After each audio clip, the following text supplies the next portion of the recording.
क्या अरविंद केजरीवाल को कांग्रेस ने इलेक्शन हरा दिया? दरअसल जब से अरविंद केजरीवाल दिल्ली का इलेक्शन हारे हैं, तमाम तरह के विश्लेषण हो रहे हैं कि अरविंद केजरीवाल क्यों हारे। उन्हीं में से एक तर्क ये आ रहा है कि कांग्रेस से गठबंधन न करना उनकी हार की बड़ी वजह रही। उसके पीछे के भी अलग अलग कारण दिख रहे हैं। अरविंद केजरीवाल, मनीष सिसोदिया, सौरभ भारद्वाज और राखी बिरला जैसे आपके बड़े नेता जितने वोटों से बीजेपी के उम्मीदवार से चुनाव हारे, उससे ज्यादा वोट उन सीटों पे कांग्रेस ने ला दिया। तो इस तरीके से कहा यही जा रहा है कि कांग्रेस ने इस चुनाव में बहुत बड़ा नुकसान पहुंचाया। खास करके राहुल गांधी की रैलियों ने केजरीवाल को बहुत नुकसान पहुंचाया। और राहुल गांधी ने जिस तरीके से अरविंद केजरीवाल का नाम लेकर इस इलेक्शन में हमले किए, केजरीवाल को इतना नुकसान हुआ कि वो कुर्सी पर ही नहीं बैठ पाए। दरअसल केजरीवाल को भी अनुमान नहीं रहा था कि इस बार उनकी सीटें इतनी घटने वाली है। वो ओवर कॉन्फिडेंट थे कि वो आराम से सरकार बना लेंगे, लेकिन ऐसा नहीं हो पाया। दरअसल केजरीवाल गुट के लोग ये कह रहे थे कि 70 में से 30 सीटें अरविंद केजरीवाल को तो लग रही थी कि वो जीतेंगे ही जीतेंगे। बाकी की 40 सीटों में 10 से 15 सीटें आसानी से जीत लेंगे और सरकार बना लेंगे। लेकिन हुआ इसका उल्टा, टोटल 22 सीटें ही आम आदमी पार्टी जीत पाई। ऐसे में अब विश्लेषण यही हो रहा है कि कांग्रेस की वजह से वो कितनी सीटें हार गए। तो जो अभी तक डेटा आ रहा है, कम से कम ऐसी 15 सीटें हैं जो वो कांग्रेस की वजह से हार गए। उन 15 सीटों पे बीजेपी और आम आदमी पार्टी के बीच जो जीत का अंतर है, वोटों का जो अंतर है, उससे ज्यादा वोट कांग्रेस पार्टी ने लाए हैं। यानी कि अगर कांग्रेस के साथ आम आदमी पार्टी का गठबंधन होता तो 15 सीटें अरविंद केजरीवाल की पार्टी और जीत जाती और वो आसानी से 22 प्लस 15 यानी कि 37 सीटों के साथ दिल्ली में सरकार बना लेती। तो मैंने सोचा कि क्यों नहीं आज उन सीटों की लिस्ट ही निकाल दे कि आखिर वो कौन सी सीटें थी जहां की आम आदमी पार्टी कांग्रेस की वजह से हार गई। तो इन सीटों में हम सबसे पहले अरविंद केजरीवाल की सीट नई दिल्ली की ही बात कर लेते हैं। अरविंद केजरीवाल नई दिल्ली से आम आदमी पार्टी के उम्मीदवार थे। उनके सामने बीजेपी ने परवेश सिंह वर्मा को उम्मीदवार बनाया था, जबकि कांग्रेस की ओर से शीला दीक्षित के पुत्र संदीप दीक्षित मैदान में थे। इन तीनों के बीच इस तरीके का मुकाबला हुआ कि अरविंद केजरीवाल को इस सीट पे कुल वोट 25,999 मिले, जबकि परवेश साहिब सिंह वर्मा को 30,088 वोट मिले। यानी कि वो करीब करीब 4,089 वोट से इलेक्शन जीत गए। लेकिन आश्चर्यजनक रूप से संदीप दीक्षित ने इस सीट पे करीब 4,545 वोट लाए। यानी कि 4,000 वोट से अरविंद केजरीवाल हार गए, लेकिन संदीप दीक्षित ने इस सीट पे 4,500 वोट लाए। यानी कि कांग्रेस और आम आदमी पार्टी का अगर गठबंधन होता तो आसानी से अरविंद केजरीवाल ये सीट 500 वोटों से जीत जाते। बड़ा झटका अरविंद केजरीवाल को यही लग गया कि वो खुद की सीट कांग्रेस की वजह से हार गए। अब मैं आम आदमी पार्टी में नंबर 2 की हैसियत रखने वाले और दिल्ली के पूर्व उप मुख्यमंत्री और शिक्षा मंत्री रहे मनीष सिसोदिया की बात करना चाहता हूं। मनीष सिसोदिया इस बार जंगपुरा की सीट से चुनाव लड़ रहे थे।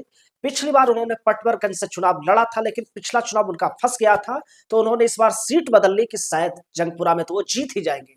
और जंगपुरा का रिकॉर्ड भी ऐसा रहा है कि बीजेपी ने कभी जंगपुरा की सीट नहीं जीती है। तो उनको पूरी उम्मीद थी कि ये सीट वो बड़ी आसानी से जीत लेंगे। लेकिन दरअसल वहां हुआ ये कि बीजेपी ने कैंडिडेट तरविंदर सिंह मारवा को बनाया था, जबकि कांग्रेस की ओर से फरहाद सूरी वहां के कैंडिडेट थे। मनीष सिसोदिया को उस सीट पे टोटल 38,184 वोट मिले, जबकि बीजेपी के कैंडिडेट तरविंदर सिंह मारवा को 38,859 वोट मिले।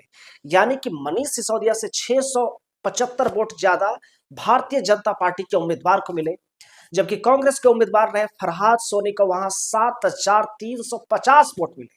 यानी कि मात्र 675 वोटों से मनीष सिसोदिया ये चुनाव हार गए, लेकिन कांग्रेस के उम्मीदवार वहां पे 7,500 के करीब वोट ले गए। अगर कांग्रेस के साथ गठबंधन होता तो मनीष सिसोदिया ये सीट बड़े ही आसानी के साथ 6,500 से ऊपर वोटों से जीत जाते। तो ये दूसरी ऐसी सीट थी जो अरविंद केजरीवाल की पार्टी को बड़ा दर्द और बड़ा चोट पहुंचा गई। ऐसा ही कुछ हाल ग्रेटर कैलाश की सीट पे भी हुआ। ग्रेटर कैलाश की सीट से आम आदमी पार्टी के उम्मीदवार थे सौरभ भारद्वाज, जो आम आदमी पार्टी की सरकार में मंत्री भी रहे थे, और उनके सामने थी बीजेपी की शिखा रॉय, और कांग्रेस के उम्मीदवार थे गर्वित सिंह भी। यहां पे शिखा रॉय ने कुल 49,994 वोट हासिल किए, जबकि आम आदमी पार्टी के नेता सौरभ भारद्वाज को 46,406 वोट मिले। यानी करीब करीब 4,000 वोटों के अंतर से सौरभ भारद्वाज ये चुनाव हार गए। लेकिन कांग्रेस पार्टी के उम्मीदवार रहे गर्वित सिंघवी को इसी सीट पे 6,711 वोट मिले। यानी यहां भी अगर कांग्रेस और आम आदमी पार्टी के बीच का गठबंधन हो जाता तो बड़ी आसानी से बीजेपी को हरा देती। इसी वजह से यहां सौरभ भारद्वाज को भी हार मिली और इसके अलावा अगर मैं चौथी सीट की बात करूं तो राखी बिरलान की सीट है, जो आम आदमी पार्टी की एक बड़ी नेता है और पिछले 3 चुनाव से लगातार वो इलेक्शन जीत रही थी। राखी बिरलान मादीपुर की सीट से इलेक्शन लड़ रही थी। इस सीट पे मादीपुर की जनता ने राखी बिरलान को कुल 41,120 वोट दिए, जबकि बीजेपी के कैंडिडेट रहे कैलाश गंगवार को इसी सीट पे 52,000 मत मिले। लेकिन कांग्रेस के कैंडिडेट रहे जेपी पनवार ने करीब 17,000 वोट निकाल लिए और इस वजह से राखी बिरलान ये इलेक्शन हार गई। वो 11,000 वोटों से हारी, जबकि कांग्रेस के उम्मीदवार 17,000 वोट ले गए। यानी यहां भी गठबंधन होता तो बड़ी आसानी से राखी बिरलान 6,000 वोटों से इलेक्शन जीत जाती। कमोबेश यही हाल मालवीय नगर विधानसभा से उम्मीदवार रहे सोमनाथ भारती का हुआ। आम आदमी पार्टी की ओर से सोमनाथ भारती ने इस सीट पे करीब करीब 37,433 वोट हासिल किए, जबकि भारतीय जनता पार्टी के सतीश उपाध्याय को 39,564 वोट मिले, जबकि कांग्रेस के उम्मीदवार जितेंद्र कुमार ने यहाँ पे करीब 6700 वोट निकाल दिए। यानी 2100 वोट से आम आदमी पार्टी के कैंडिडेट रहे सोमनाथ भारती इलेक्शन हार गए, लेकिन कांग्रेस के उम्मीदवार जितेंद्र कुमार को 6,700 वोट मिले। यानी यहां भी अगर गठबंधन हुआ होता तो आम आदमी पार्टी के कैंडिडेट बड़ी आसानी के साथ 4,500 वोटों से जीत जाते। तो आम आदमी पार्टी को कांग्रेस ने बहुत ही गहरा नुकसान पहुंचाया है और ये हमने सिर्फ 5 सीटों का आपको एग्जाम्पल दिया। ऐसी करीब 15 सीटें ऐसी हैं जहां की आम आदमी पार्टी कांग्रेस की वजह से हार गई है। तो एक बड़ा सवाल यही उठ रहा है कि क्या अरविंद केजरीवाल ने कांग्रेस से गठबंधन ना कर एक बड़ी गलती कर दी इन इलेक्शन में?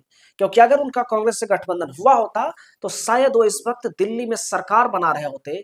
और 37 सीटें साफ साफ दिख रही हैं, क्योंकि 22 सीटें इस बार आम आदमी पार्टी ने जीती हैं और 15 सीटें ऐसी हैं जहां वो कांग्रेस की वजह से हार गई हैं। तो 37 सीटें उनकी बन जाती है और 70 में से 36 सीटें चाहिए होती है बहुमत के लिए, और 37 के साथ अरविंद केजरीवाल आसानी से सरकार बना लेते हैं। तो ऐसे में बड़ा सवाल यही उठता है कि क्या अरविंद केजरीवाल कोई बड़ी राजनीतिक गलती कर गए? हालांकि बहुत सारे राजनीतिक विद्वानों का मानना यह है कि पॉलिटिक्स में कभी भी 1+1 2 नहीं होता है, लेकिन ये भी बहुत से लोग मानते हैं कि 1+1 2 हो या ना हो, कई बार 1+1 11 हो जाता है। तो कहीं ऐसा तो नहीं है कि कांग्रेस और आम आदमी पार्टी मिल जाती तो हो सकता है कि 37 की जगह आसानी से 50 सीटें जीत जाती, क्योंकि उस चीज का एक राजनीतिक तौर पे परसेप्शन के लेवल में प्रभाव पड़ता है और जनता को लगता है कि ये पार्टी ये गठबंधन जीतने वाली है। तो बहुत से लोग जो दूसरे पक्ष को वोट दे रहे होते हैं उनका उत्साह कम पड़ जाता है और ऐसे गठबंधन वाली पार्टियां आसानी से जीत हासिल कर जाती है। तो परसेप्शन के लेवल पे कहीं ना कहीं अरविंद केजरीवाल फेल हो गए।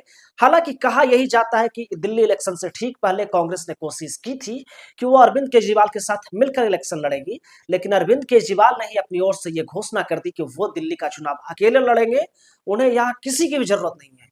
दरअसल अरविंद ये मानकर चल रहे थे कि वो आसानी से 30-32 सीटें तो जीत ही जाएंगे, बाकी के 40 सीटों में लड़ाई होगी।